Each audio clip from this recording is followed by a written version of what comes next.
Assalamualaikum warahmatullahi wabarakatuh. Saya Habib Baitul Hamdi dengan NIM 21141. Pada kesempatan siang ini saya berkesempatan untuk mewawancarai salah satu pembisnis rental PS Yogyakarta, yaitu Mas Farel Rafibowo. Halo semuanya, salam kenal. Salam kenal. Mas Farel, udah berapa lama ya bisnis ini berlangsung? Untuk usaha rental PS ini sudah berjalan kurang lebih 2 tahun. Cukup lama ya? Lumayan cukup lama ya. Bagaimana Anda menerapkan prinsip etika kepemimpinan dalam memimpin bisnis Anda ini? Sebenarnya untuk rasa kepemimpinan ini sebenarnya kurang saya terapkan, mengingat ini bukan bisnis yang dengan skala besar, karena ini kan hitungannya bisnis skala tunggal. Jadi untuk etika kepemimpinan lebih ke arah transparansi kepada yang jaga juga, karena dengan ada rasa transparansi itu ada rasa keterbukaan juga antara satu sama lain. Bagaimana cara Anda menangani konflik yang dalam yang bisa Anda bangun? Untuk konflik sebenarnya minim sekali terjadi, karena beruntungnya di lokasi tempat usaha ini juga cukup damai juga tempatnya, jadi minim konflik. Namun apabila ada konflik, lebih baik dikomunikasikan dulu satu sama lain. Apakah konflik itu termasuk skala besar atau skala kecil? Kalau skala kecil masih bisa dimusyawarahkan. Kalau konflik besar juga tetap bisa dimusyawarahkan, namun dengan konteks yang berbeda.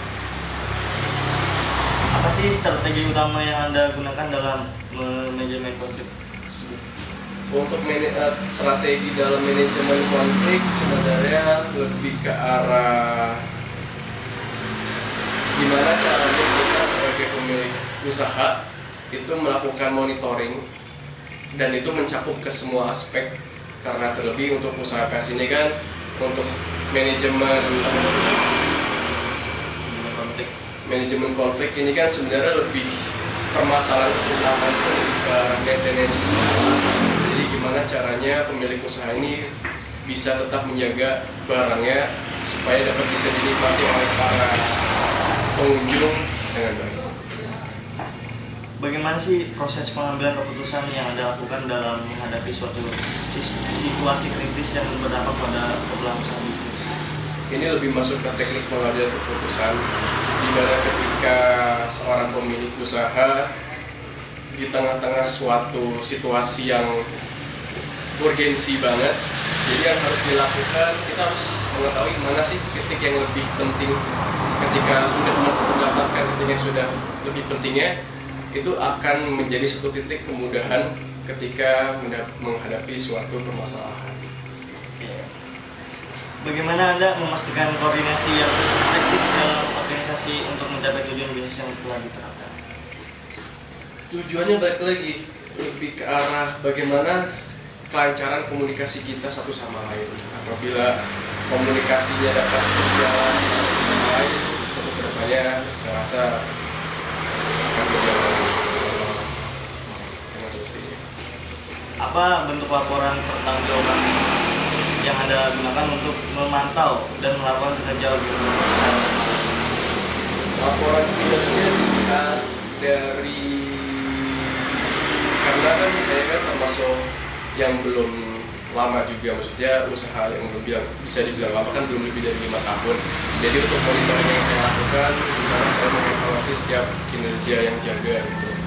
Bahkan setelah saya melakukan monitoring kepada penjaga pun, saya melakukan evaluasi kembali, evaluasi mana sih titik lemahnya, mana sih titik kurangnya, dan itu bisa jadi improvement untuk kedepannya gimana caranya supaya dapat melakukan rebranding usaha juga dan melakukan pembaharuan di setiap ini pastinya. Apa sih bentuk reward yang Anda berikan kepada karyawan dan bagaimana reward tersebut membantu meningkatkan motivasi serta produktivitas mereka?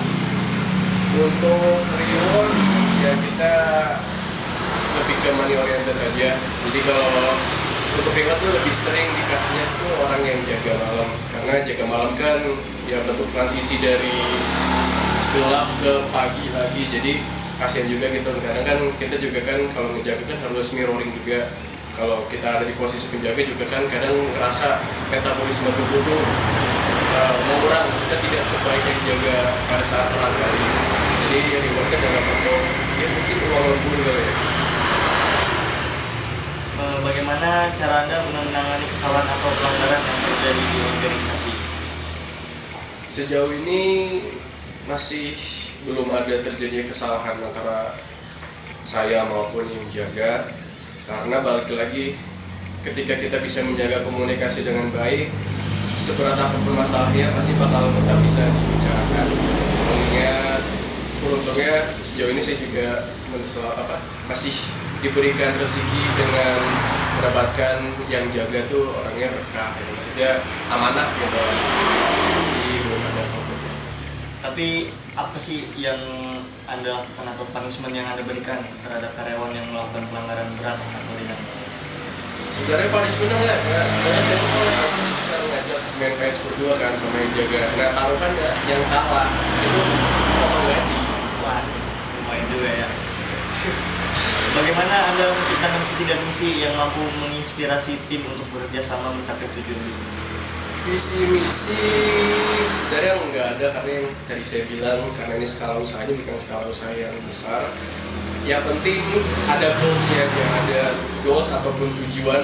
Ya tujuannya pertama kita menghibur orang yang hendak bermain PS, lalu kedua kita juga bisa melakukan hubungan baik dengan penjaga ataupun hubungan baik dengan orang yang main juga. Jadi goals saya itu sih. Apa sih pelajaran yang dapat Anda dapatkan dari kegagalan dari bisnis?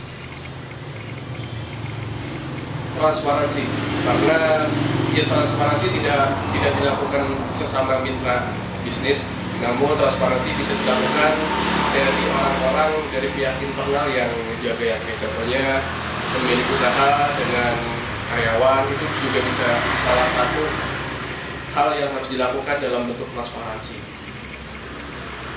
Yang terakhir nih, apa saran Anda untuk mahasiswa yang ingin memulai bisnis dari nol? Poin utama untuk para pelajar khususnya yang ingin mempelajari dunia bisnis, pertama pelajari bisnis Anda yang kamu terapin, karena apabila kamu tidak mengerti dengan basic usahanya, kamu akan keberatan di lain hari, karena kamu membutuhkan evaluasi, monitoring, lalu rebranding juga, gimana caranya kamu mengembangkan suatu usaha.